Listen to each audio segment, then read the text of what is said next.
After installing Git, you should configure your username and email address. This information is embedded in every commit you make, identifying you as the author. Set your username. Replace your name with your actual name. This should be the name you want to appear in your commits. Set your email address. Replace your .email at example.com with the email address you want associated with your Git commits. This email is often linked to your GitHub/GitLab/Bitbucket account. Configure text editor.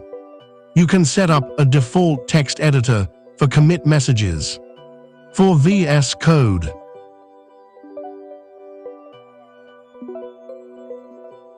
For Sublime Text.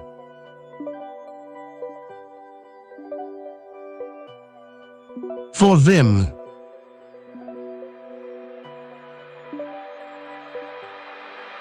Configure aliases. Create shortcuts for frequently used Git commands to increase efficiency.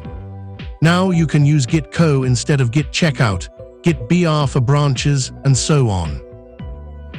Enable autocorrect. Git can help correct typos in commands.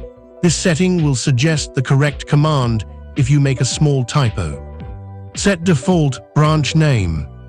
Starting with Git 2.28, you can set the default branch name to something other than master, or for any other preferred branch name.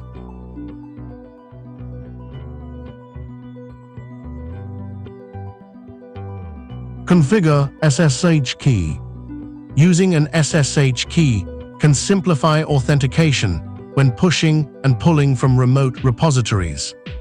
Generate SSH key. Follow the prompts to save the key. Add SSH key to SSH agent. Copy the SSH public key and add it to your GitHub GitLab account. Verify your configuration. To see all your global Git configurations, run.